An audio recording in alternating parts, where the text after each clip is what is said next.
Jake Morrison wiped the grease from his hands and stared at the broken ventilation panel in front of him. The maintenance tunnels of Orbital Station Zenith were never quiet. But today, something felt different. He had worked these corridors for 3 years now. Ever since he left Earth and the memories of war behind him, he knew every sound, every echo, every pattern of footsteps that belonged here. But for the past week, he had felt eyes watching him from the shadows. The station buzzed with unusual activity. Diplomats from a dozen alien species had arrived for the historic summit between humanity and the Kresh Empire. Jake had been forced to attend one reception, standing awkwardly in his clean uniform while politicians talked about peace and prosperity. He hated those events and had escaped as soon as possible. Now he was back where he belonged, deep in the lower decks where honest work needed doing. He reached for his sonic wrench and noticed it had been moved. He always left his tools in the same place. Always. But someone had touched them. Hello? Jake called out into the dim corridor. His voice echoed off the metal walls, but no one answered. He shrugged and went back to work, talking to himself as he often did when alone. Okay, Morrison. Let's see what's wrong with this system. He worked for another hour, narrating his repairs out loud. It was an old habit from his military days when teaching younger medics. Explaining things helped him think clearly behind him. In the darkness between two support beams, pale blue eyes watched his every movement. Jake packed up his tools and headed toward the central lift. He could have sworn he heard footsteps behind him, but when he spun around, the corridor was empty. Only the hum of machinery filled the air. That night, he lay in his small quarters, thinking about the reception. One face had stood out.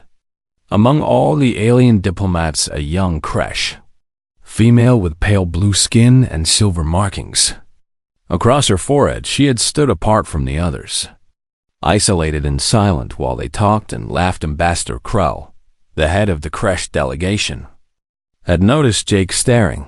The tall alien had approached him with a cold smile. You observed the princess, Krell had said in perfect English. She is called Vela, youngest daughter of our ruling family. She looks lonely. Jake had replied without thinking. Krell's expression had hardened. She is defective. Our people value eloquence and verbal skill. Above all else, Princess Vela has not spoken a single word in over 10 years. She brings shame to her bloodline. Jake had wanted to argue, but Krell had already walked away across the room. Princess Vela had been watching him. Their eyes met for just a moment before she looked down at the floor. Something in that brief glance had struck him deeply.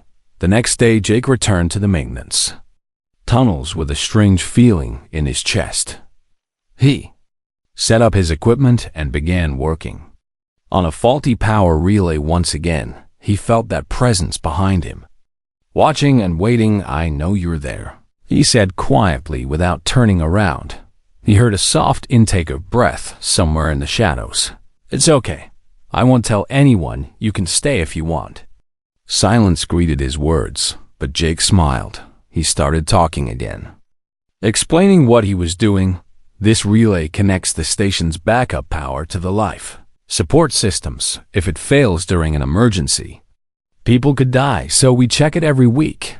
He continued working and talking, aware that someone was listening. When he finished, he deliberately left his sonic wrench on top of his toolbox and walked away. He counted to 60 in his head, then quietly doubled back through a parallel corridor. There she was. Princess Vela stood before his toolbox, holding the sonic wrench in her slender blue hands. She examined it with intense fascination, turning it over to study every detail. Her silver hair fell across her face as she leaned closer. It's called a sonic wrench, Jake said gently. She jumped like a startled deer and dropped the tool. It clattered loudly against the metal floor. Her eyes went wide with fear, and she backed away from him. Jake raised his hands in a peaceful gesture. Hey, it's okay. I'm not angry. You didn't break anything. Vela stared at him for a long moment. He could see her trembling, clearly terrified of being discovered. Without making a sound, she turned and ran. Her blue robes flowed behind her as she disappeared into the darkness. Jake picked up his wrench and sighed. He had scared her, and he felt bad about it, but at least now he knew who had been following him. The next morning, Jake found his friend Chris Palmer in the station security office. Chris looked up from his monitor and grinned. "Morrison, what brings you to my humble domain?" "I need to ask you about someone," Jake said. "What do you know about Princess Vela?" Chris's expression became serious. "The Silent Princess?" "Not much. The Crush are very secretive about her. Apparently she hasn't spoken since she was a child. Some people think she physically can't. Others believe it's psychological. Why did they bring her to the summit?" "Her family hoped that exposure to other species might cure her," Chris explained. "The Crush believe silence is a sign of spiritual corruption or mental weakness. It's considered deeply shameful, especially for royalty." Jake felt anger rising in his chest. "That's cruel. Different culture, different values," Chris shrugged. "But between you and me, I think it's messed up too. Why are you asking?" "Just curious," Jake lied. "I saw her at the reception and wondered about her story." Chris leaned forward. "Well, be careful, Ambassador. Krell is very protective of her. If he thinks you're bothering her, he'll make trouble." Jake nodded and left the security office. He had no intention of bothering Vela, but he also wasn't going to report her presence in the maintenance tunnels. If she wanted to hide there, that was her business. That evening, Jake returned to his usual work area. With a plan, he set down his toolbox and pulled out a clean maintenance rag. He folded it carefully and left it on a supply crate where Vela could find it. Next to it, he placed a sealed container of water and a small portable work light. Then he began his repairs, talking constantly as if teaching an invisible student. "The first rule of station maintenance is always check your seals. A tiny crack can become a deadly breach in space." He worked for 2 hours, explaining everything he did. When he finally packed up to leave, he glanced back. The rag and water were gone, but the light remained, now glowing softly in the darkness. Jake smiled. It was a start. Over the next few days, he continued his routine. He left small useful items for her and talked while he worked.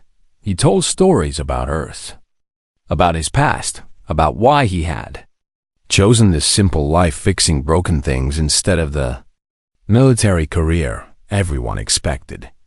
Never saw Vela, but he knew she was there. Tools would be arranged more neatly than he left them. Once he found a small grease stain wiped clean from his workbench. She was listening, and she was helping in her own silent way. On the 7th day, Jake was struggling with a particularly difficult repair. The oxygen recycling system had a component stuck deep inside the machinery. He needed 3 hands, but only had 2. Could really use some help here, he muttered to himself. Not expecting an answer, soft footsteps approached from behind. Jake held his breath. Slender blue hands reached past him and grasped the panel he was struggling to hold.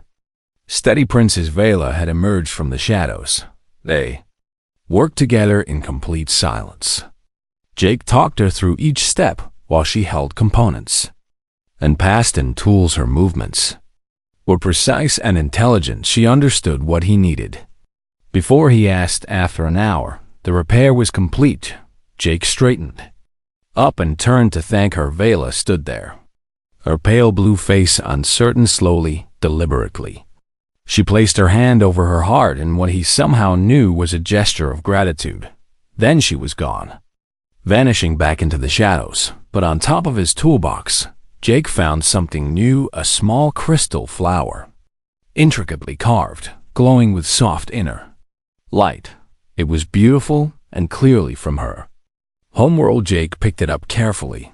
In that moment, he understood something important. Vela might not speak, but she was far from Silent she communicated in other ways. And perhaps those ways were just as meaningful. He placed the crystal flower in his pocket and smiled. Whatever happened next, he knew their strange friendship had truly begun. Jake established a new routine over the following weeks. He worked in the same areas at predictable times so Vela could find him easily. He talked constantly, sharing stories about Earth and explaining human technology in simple terms. Vela began staying closer. No longer hiding completely in the shadows, she would sit on a maintenance crate 10 feet away. Watching him work with intense focus, Jake noticed how her eyes followed his hands, studying every movement he made. "You're really interested in how things work, aren't you?" Jake asked one day. He didn't expect an answer and didn't get one. But Vela nodded slightly. It was the first direct acknowledgement she had given him. Jake smiled and continued explaining. "This is a plasma conduit. It carries energy from the reactor to different parts of the station. If it gets damaged, whole sections could lose power." He showed her the diagnostic tools, the repair techniques, the safety procedures. Vela absorbed everything like a student who had been starving for knowledge. Sometimes Jake caught glimpses of frustration on her face, as if she wanted to ask questions but couldn't. Station's political situation grew more tense. Captain Helen Brooks called an emergency meeting. With senior staff, Jake only attended because Chris dragged him there. The captain's face was stern as she addressed the room. "The diplomatic summit is not going well," Helen said bluntly. "The Kresh find our direct communication style offensive. We find their verbal games exhausting. Ambassador Krell is threatening to withdraw from negotiations entirely." "What about the princess?" someone asked. "Is she still wandering the station unsupervised?" Helen's jaw tightened. "Ambassador Krell has demanded she be confined to diplomatic quarters for her own protection. I've agreed. But I want wellness checks performed on the lower decks regularly." She looked directly at Jake Morrison. "You work those areas anyway. Add security patrols to your duties." Jake understood immediately. Helen was giving him permission to continue seeing Vale while making it official. He nodded gratefully. "Yes, Captain." That evening, Jake went to his usual work area, but Vela didn't appear. He worked alone, talking to empty air, hoping she could somehow hear him. "I know you can't come here anymore, but I want you to know I'm still your friend." The next day, he found something surprising scratched into the dust on his workbench. Was a simple drawing. A stick figure with a sad face behind bars. Next to it was a question mark. Jake's heart clenched. She was asking if he understood. He wiped the dust clean and drew his own response, a stick figure reaching through bars toward another figure outside. He hoped she would know what it meant. Over the following days, they developed a new way to communicate. Vela would leave drawings in hidden places throughout the maintenance tunnels. Simple pictures at first. Stars, ships, tools with question marks beside them. Jake would find them and leave his own drawings with written explanations. Kept his words simple and clear. This is a reactor. It makes power from atoms. This is a medical scanner. It sees inside bodies. Their silent conversation grew more complex. Vela began asking deeper questions through her images. She drew a human figure and a Kresh figure with a question mark between them. Jake understood she was asking about the differences between their species. He wrote carefully, "Humans and Kresh are different on the outside, but inside we all want the same things: safety, friendship, purpose. We all feel fear and hope." The next drawing Vela left shook him. It showed a small child hiding while dark figures searched nearby. The child's mouth was open and a silent scream beneath it. Vela had written in careful human letters, "Why I cannot speak." Jake studied the image for a long time. He understood now. She had witnessed something terrible as a child. Something that froze her voice. He wrote back. You survived. That took courage, speaking or not speaking. Doesn't change your worth. More drawings appeared over the next week, each revealing pieces of Vela's story. She showed him the massacre during the Crash Civil War, how she had hidden for hours in complete silence while attackers searched for survivors, how speaking had become linked in her mind with death and danger. She drew herself older, standing before stern Crash adults who pointed at her in anger. She showed her family shame, their disappointment, their belief that she was broken through simple pictures. Jake learned about years of isolation and judgment. Woozer responded to each drawing with words of encouragement and understanding. You are not broken. You are different. Can be good. Your silence saved your life. That was smart, not weak. Then one day Jake arrived at his workbench to find all their drawings destroyed. Someone had torn them to pieces and scattered them across the floor.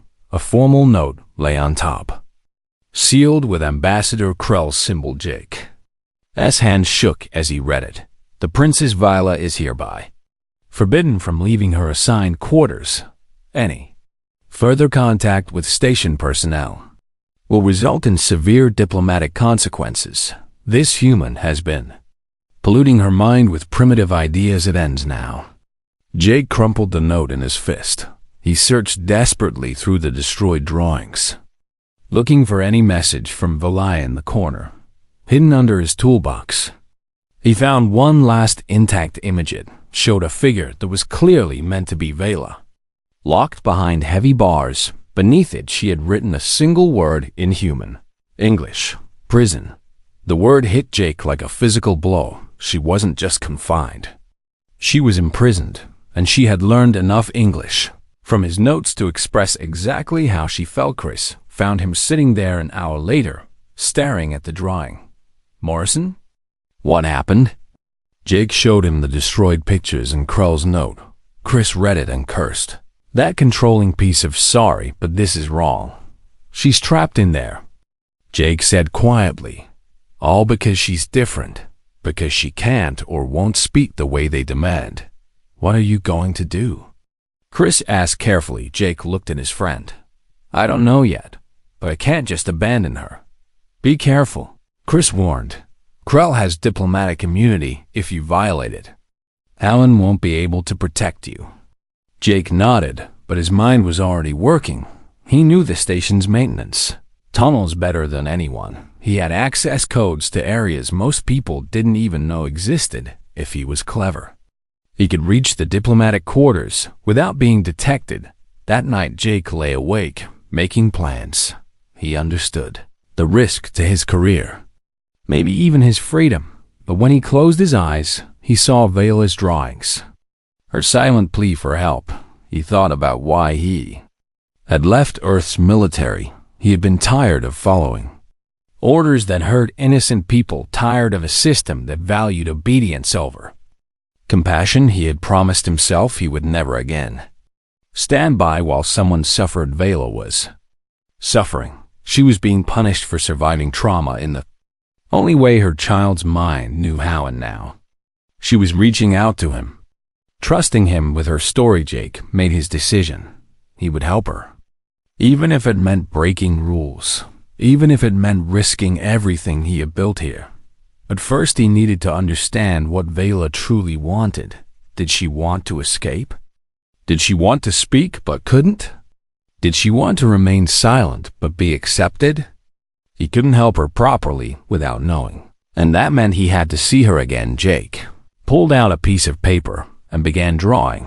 He sketched the maintenance tunnel system, marking a route that would bypass all security checkpoints. He marked the diplomatic quarters and calculated timing. If he did this, there would be no going back. Krell would demand his removal from the station at minimum. But looking at Vela's final drawing, at that single word, prison, Jake knew he had no choice. Some things mattered more than job security. Some people were worth the risk. He tucked the drawing into his pocket and tried to sleep. Tomorrow he would talk to Chris about creating a diversion tomorrow. He would start planning a rescue tomorrow. He would prove to Vela that she wasn't alone. The diplomatic summit was collapsing. Jake heard the news from other station workers as he moved through the corridors. The Kresh delegation had walked out of 3 negotiations in 2 days. Ambassador Krell publicly blamed human rudeness. And primitive culture captain Helen Brooks looked exhausted whenever Jake saw her. She was fighting to keep the peace talks alive while dealing with increasing security concerns. The other alien species were watching carefully, judging whether humanity was ready for galactic politics. Jake felt guilty adding to her problems, but he couldn't abandon Vela. He found Chris in the security office.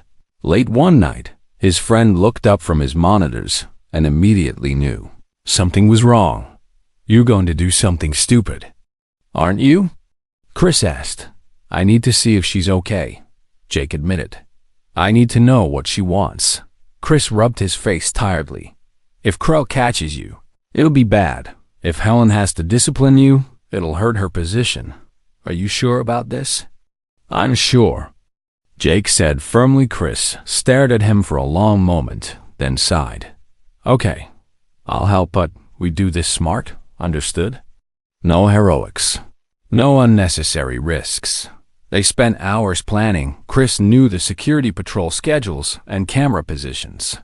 Jake knew the maintenance access points together. They mapped a route that could work. "There's a formal dinner tomorrow night," Chris explained. "All the diplomats will be in the main hall. I can create a small emergency in the East Wing. Nothing dangerous. Just enough to pull security attention that direction." "How long will I have?" Jake asked. 20 minutes, maybe 30. "Get in. Talk to her. Get out. Don't push your luck."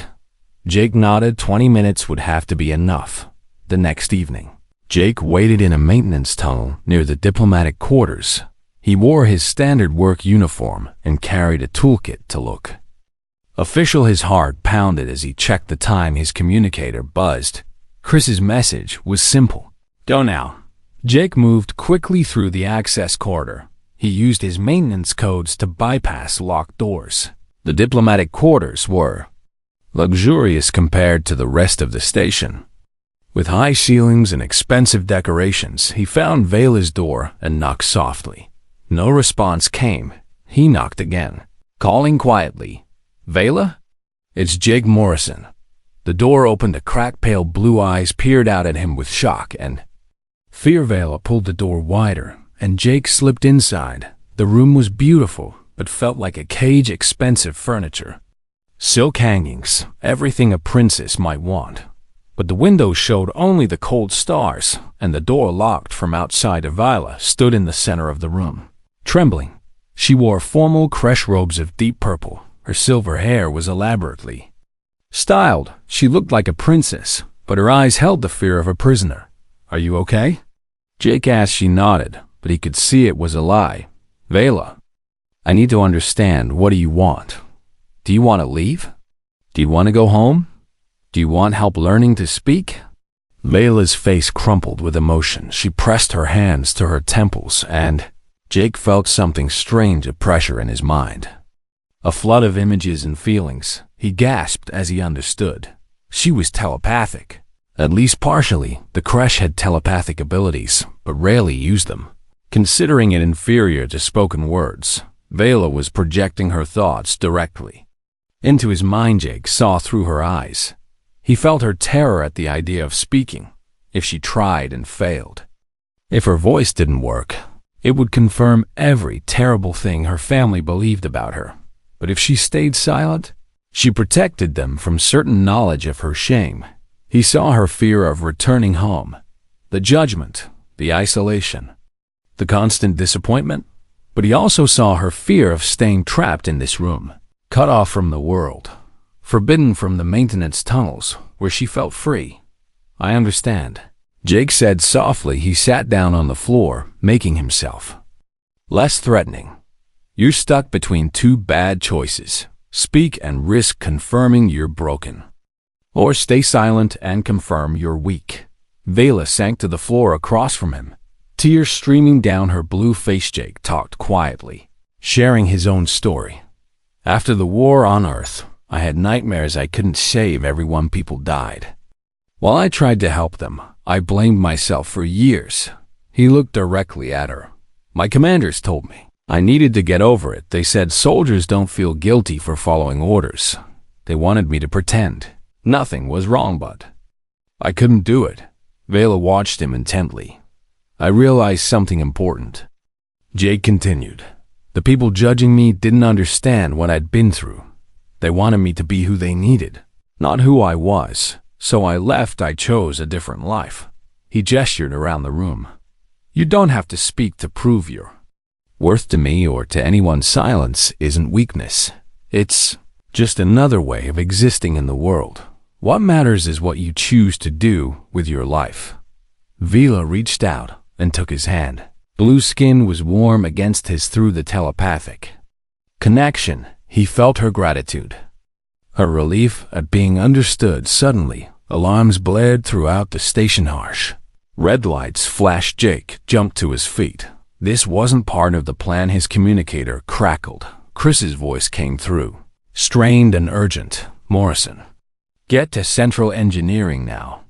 We have a massive life support failure. I repeat, this is not a drill. Jake looked at Vela, torn. He should leave, get her back to safety. But she was already moving. Grabbing a maintenance coat from her closet, she looked at him with determination in her eyes. She wasn't staying behind. They ran through the corridors together. Other people were rushing toward emergency stations. Jake's training kicked in automatically. He knew every system on this station. And if life support was failing, hundreds of people would die. They reached central engineering to find chaos.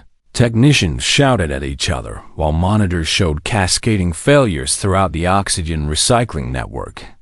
Captain Brooks was there, her face grim. Morrison, thank God we need every qualified person. We have the main processor is offline and the backup systems are failing. Helen noticed Vela standing beside Jake, but didn't comment. This was an emergency, and she needed help more than she needed. Protocol. Jake rushed to the main console. The problem was worse than he thought. The human crash technology integrated in the station was failing at the connection points. Each species systems were fine separately, but together they were crashing. We need someone who understands both systems, Jake said desperately. Vela stepped forward. She moved to the crash technology panels and began working. Her hands flew over the controls with practiced skill. She knew this equipment intimately. Jake understood. She had been studying the station systems all along, all those weeks watching him. Learning from him, she had been preparing herself. They fell into their familiar pattern, working in perfect silent coordination. Jake handled the human systems while Vela managed the crash components. They communicated through glances, gestures, and her limited telepathic projections. Other technicians tried to help, but couldn't match their wordless efficiency. Jake and Vela moved like two parts of one machine. She understood what he needed before he asked.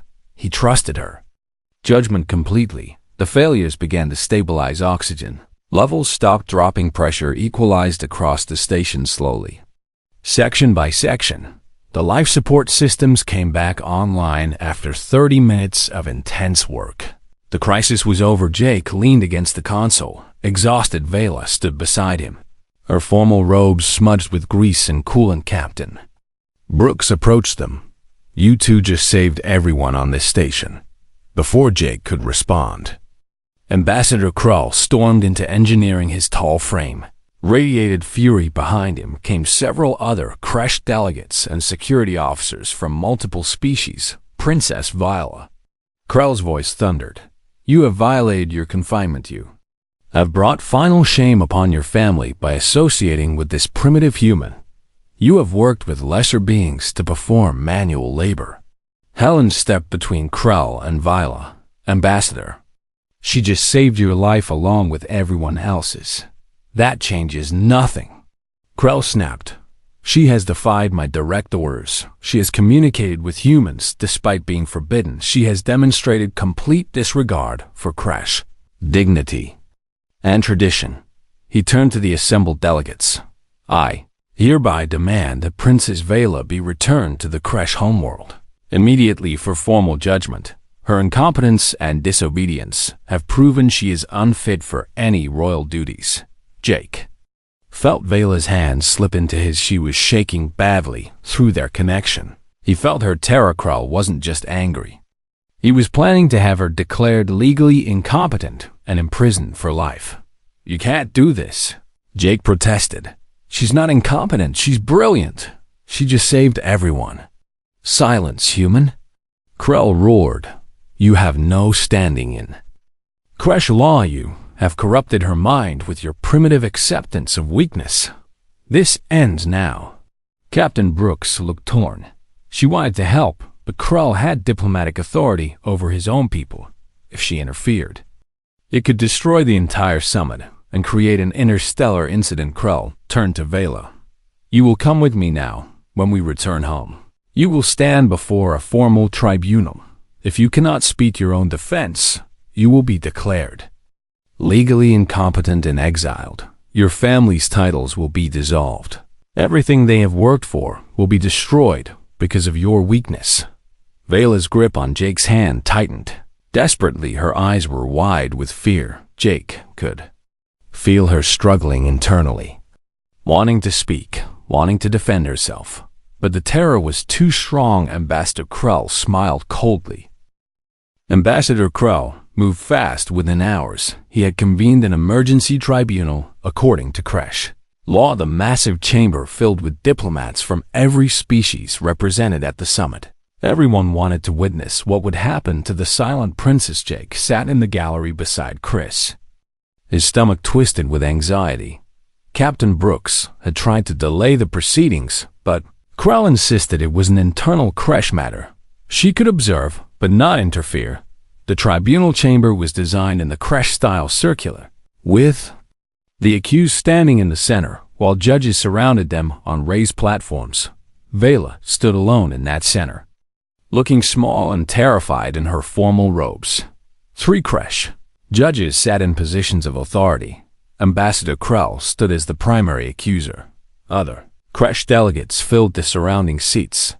Jake noticed that some looked uncomfortable, but none spoke against the proceedings.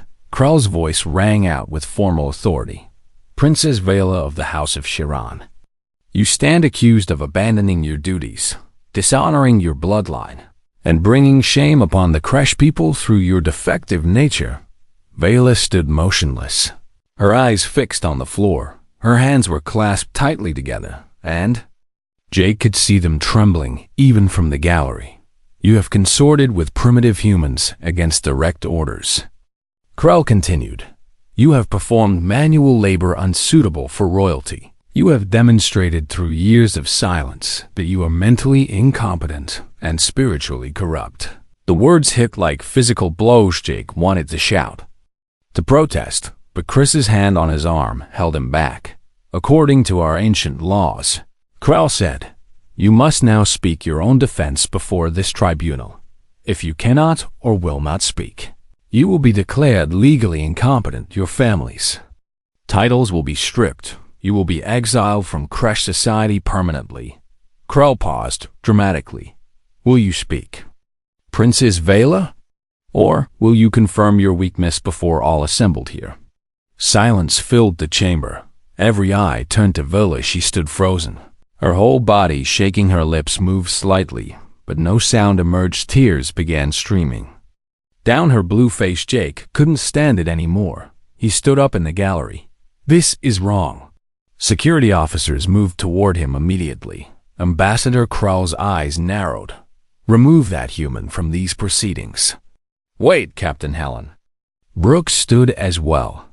As commander of this station, I have the right to designate expert witnesses for events that occurred on my station. I formally request that Jake Morrison be allowed to testify regarding Princess Vela's actions during the life support crisis. Krull looked angry, but one of the other judges intervened. The human may speak, but he must observe proper protocol. Jake was escorted down to the tribunal floor. He stood beside Vela's circle. Close enough to see her tear-stained face, she looked at him with desperate, frightened eyes. "State your testimony," the judge commanded. Jake took a deep breath. "I've known Princess Vela for 2 months. In that time, I've learned more about her character than years of silence could hide." He looked directly at Krell. "She followed me into the maintenance tunnels, not because she was defective, but because she was curious. She wanted to learn, to understand, to do something meaningful." Jake's voice grew stronger. "She solved complex technical problems without speaking a word. She communicated through drawings, through gestures, through actions. When I needed help, she stepped forward, even though it scared her." The human speaks of trivial matters. Krell interrupted. "Manual labor and simple communication do not prove competence for a princess." "I'm not finished," Jake said firmly. He turned to address the entire tribunal. "During the life support crisis, Princess Vela saved every life on this station. She understood both Kresh and human technology. She worked faster and more efficiently than trained technicians. She made decisions under pressure that prevented a catastrophe." He pointed at Krell. "You're alive, right? Now, because of her, everyone in this room is alive because she had the courage and skill to act when it mattered most. This changes nothing." Krell shouted. "She remains silent like a broken creature. She cannot fulfill her duties." "Your duties?" An elderly Kresh voice interrupted. A female delegate stood from her seat. Her silver hair was long and her blue skin marked with age. "Ambassador Krell, you speak of duties as if you understand them, but you know only politics." The entire chamber fell silent. The elderly female walked slowly down to the tribunal floor. "I am Counselor Shira," she announced. "I have served the Kresh Empire for 80 years. I knew Princess Vela when she was a child." She turned to face Vela directly. "I know why you do not speak. Little one, I was there the day your voice left you." Vela's eyes went wide. Through the telepathic connection, Jake felt her shock and recognition. Counselor Shira addressed the tribunal. "When Princess Vela was 7 years old, terrorists attacked the royal summer palace. It was during our civil war. A dark time for our people. Many children were present that day." The old counselor's voice grew heavy with memory. "Vela hid in a storage room while attackers searched for survivors. She stayed completely silent for 6 hours. Not a sound. Not a whimper. That silence saved her life." Shira looked at Krell. "When rescuers finally found her, she tried to scream for them, but her voice would not come. The trauma had locked it away. She blamed herself for not calling out sooner, for not saving the others who died." Gasps rippled through the chamber. Jake felt Vela's emotions flooding through their connection, grief, guilt, pain from years of holding this secret. "Her silence is not weakness," Counselor Shira said firmly. "It is the scar of survival, and we, our own people, have punished her for it. We have called her defective when she is simply wounded." Krell tried to speak, but Shira raised her hand. "I am not finished. Ambassador, I wish to challenge our culture's obsession with verbal eloquence. Once, long ago, the Kresh valued many forms of expression. We had silent meditation masters, wordless artists, scholars who communicated through mathematics alone." She gestured around the chamber. "When did we become so narrow? When did we decide that only speech has value? This human," she indicated Jake. "He understood in 2 months what we have failed to understand in 10 years. Shira turned back to Vela. "Child, you do not have to speak if you are not ready, but know that your silence has never made you less in my eyes." The tribunal chamber buzzed with whispered conversations. Some Kresh delegates looked ashamed. Others thoughtful. Krell's face was dark with anger. The head judge spoke. "Princess Vela, you have heard testimony on your behalf. Do you have anything to say in your own defense?" Vela stood motionless for a long moment. Jake could feel her internal struggle. the fear warring with the desperate need to explain. To be understood, her lips moved, no sound came. She tried again. Tears flowing freely. Now still nothing emerged. The fear was too strong, too deeply rooted. Jake couldn't watch her torture herself anymore. He stepped into her circle. Violating protocol, security officers shouted, but he ignored them. He stood beside Vela and spoke directly to her. You don't have to do this. I know who you are.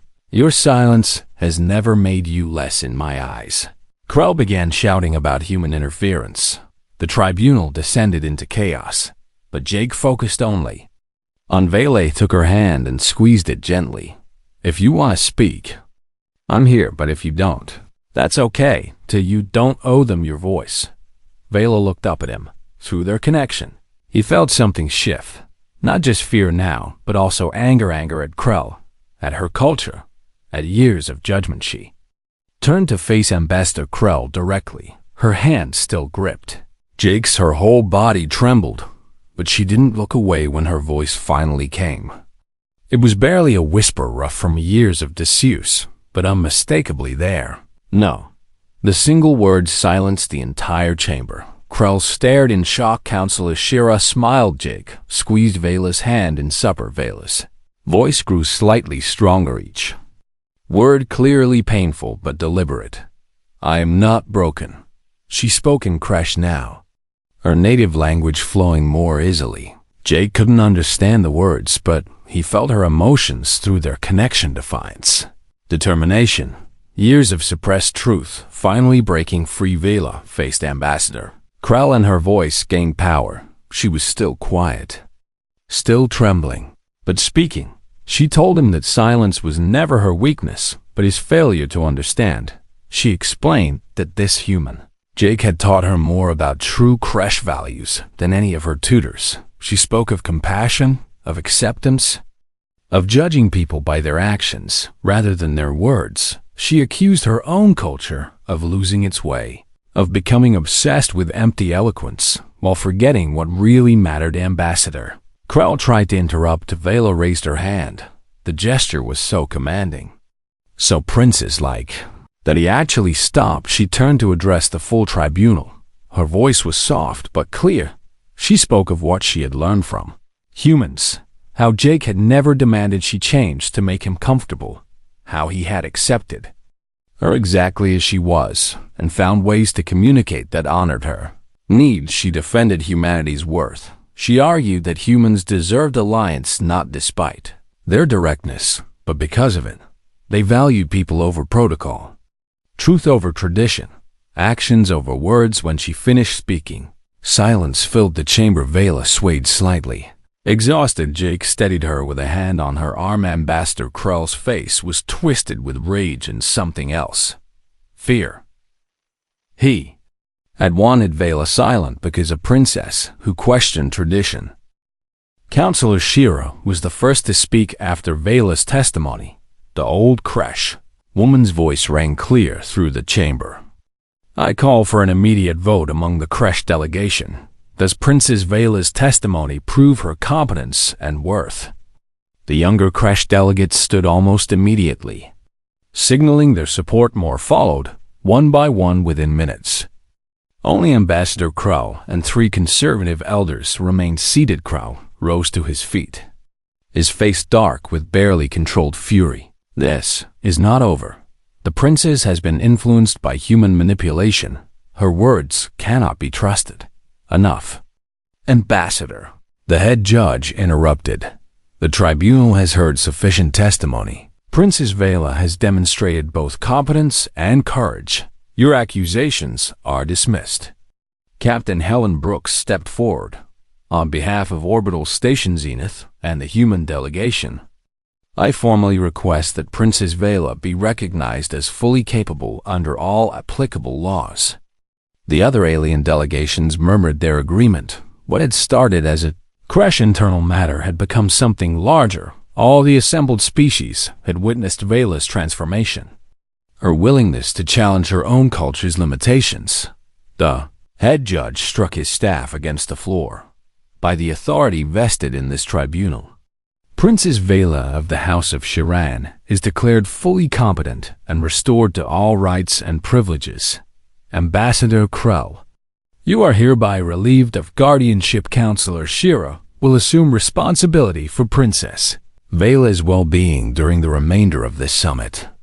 Krell looked like he wanted to argue, but Shira's stern gaze silenced him. He turned and stormed from the chamber. His remaining supporters following Jake didn't care. All that mattered was that Vela was free. The tribunal dissolved into conversations as delegates discussed what they had witnessed. Vela still stood in the center circle. Trembling with exhaustion, Jake stayed beside her. Offering silent support, Counselor Shira approached them slowly. She looked at Jake with knowing eyes. You have done our people a great service. Human, you saw value where we saw only shame. You offered acceptance where we offered only judgment. I just treated her like a person, Jake said simply. Shira smiled. That is precisely what makes it remarkable. Come, Princess, let us get you somewhere you can rest. Layla hesitated. Looking at Jake, through their telepathic connection, he felt her reluctance to leave him. Shira noticed and her smile widened. The human may accompany us if he wishes. They walked together through the station corridors. Vela was silent again now, her brief burst of speech having exhausted her, but Jake could feel through their connection that this silence was different. It was choice now, not fear. Shira led them to new quarters. Far from where Krell had imprisoned Vela, these rooms had large windows showing the stars and doors that locked from the inside.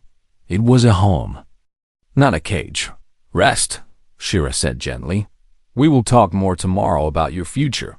After Shira left, Vela sank onto a couch and Jake sat beside her. They stayed in comfortable silence for a long time. Finally, Vela turned to him and projected a simple feeling through their connection. Gratitude mixed with something deeper, something Jake wasn't quite ready to name. Over the following days, the political situation shifted dramatically. Vela's testimony had become the turning point. Everyone needed her willingness to challenge her own culture while defending humanity's worth. Had resonated across species lines. The Kresh delegation, now led by Counselor Shira, approached negotiations with new openness. They agreed to treaty terms recognizing humans as equals, not primitives. Other species followed suit. Impressed by humanity's capacity for acceptance and compassion, Jake returned to his maintenance work, but everything felt different. Now Vela visited him regularly in the tunnels, sometimes speaking softly, sometimes working in comfortable silence. She was learning human engineering at an astonishing pace. Chris found them working together one afternoon. Morrison, you're famous now. Did you know there are 3 news crews trying to interview you about the princess? Jake grimaced. I'm not interested in being famous. Too late. Chris laughed. You're the human who taught an alien princess to find her voice. It's a great story. Vela looked up from the circuit board she was studying. Her voice was quiet but clear. He taught me more than that. He taught me that silence and speech are both valid. The worth comes from who you are, not how you communicate. Chris blinked in surprise. Yeah, that's profound. After he left, Jake turned to Vela. You're getting better at speaking. It is still difficult, she admitted, but less frightening now. I think I was not afraid of speaking. I was afraid of what speaking would force me to admit. What do you mean? Vela set down her tools and looked at him directly. When I was silent, I could hide. I could pretend to be the princess my family needed. But once I spoke, once I used my voice, I would have to be honest. Jake waited patiently for her to continue.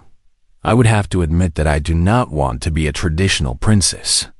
Vela said slowly, that I do not want to return to the royal court and perform diplomatic duties, that being around you, learning to fix things, working with my hands, this makes me happier than anything in my old life ever did. She looked down at her blue hands. Speaking meant acknowledging feelings. I was not supposed to have dreams. I was not supposed to dream. Jake understood completely. After the war, I felt the same way. Admitting I couldn't be a soldier anymore meant accepting that I had failed everyone's expectations. But you chose honesty over comfort, Vela said. It was the hardest thing I ever did, Jake admitted, but also the best. Living a life that's truly yours, even if it disappoints others, is better than living someone else's dream. They sat in silence for a moment, both understanding the weight of choosing your own path. The next day, Counselor Shira requested a private meeting with Vela. Jake waited outside while they talked. When Vela emerged an hour later, her eyes were red from crying, but her expression was determined. What happened? Jake asked. I told Shira what I want, Vela said quietly. She was surprised, but not angry. What did you tell her? Vela took a deep breath. I requested political asylum on the human station. I want to stay here. I want to learn engineering properly. I want to help build bridges between our species. She paused, gathering courage. I want to choose my own life. Jake felt pride swell in his chest. What did Shira say? She said my family would be disappointed but not disgraced. The reform she is pushing through the creche council will make room for people like me, those who do not fit traditional roles. Vela looked at Jake with uncertainty. She said I can return to visit whenever I wish, but I am free to live as I choose. Jake, is this selfish? Am I abandoning my responsibilities? You're choosing to be yourself, Jake said firmly. That's not selfish. That's brave. The formal approval came. So within a week, Princess Vela was granted asylum status and a position as a cultural liaison on orbital station Zenith. She would help translate not just languages but concepts between species. Captain Brooks assigned her workspace in the engineering section right next to Jake's. Maintenance bay. They fell into an easy routine of working together. Vela's constant questions filling the corridors that had once echoed only with Jake's lonely narration. Months passed. The diplomatic summit concluded successfully. With treaties signed and alliances formed, orbital station Zenith became a symbol of interspecies cooperation. And Vela became one of its most valuable members. She still preferred silence much of the time, speaking only when she had something important to say. But when she did speak, people listened. Her insights bridged cultural gaps that had seemed impossible to cross. Jake watched her confidence grow. She led engineering teams, taught classes on creche technology, advised diplomats on cultural sensitivity. She was becoming the person she was always meant to be. Not the princess. Her family had tried to force her into being. One evening, they sat together on an observation deck, watching the stars. Vela had been unusually quiet all day. Even for her, Jake, she said finally. I have been asked to give a speech to new arrivals, ambassadors, and students coming to the station. I am nervous. You'll be great, Jake assured her. Will you be there? She asked. In the audience? Of course. The day of the speech arrived. Jake sat in the crowded auditorium among hundreds of beings from dozens of species. Vela stood at the podium, looking small but determined. Her voice was soft at first, but it grew stronger as she spoke. She told them about her journey from silence to speech, about the fear that had imprisoned her and the friendship that had freed her.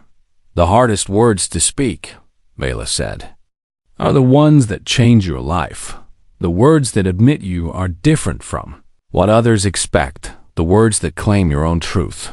She paused, looking out at the audience.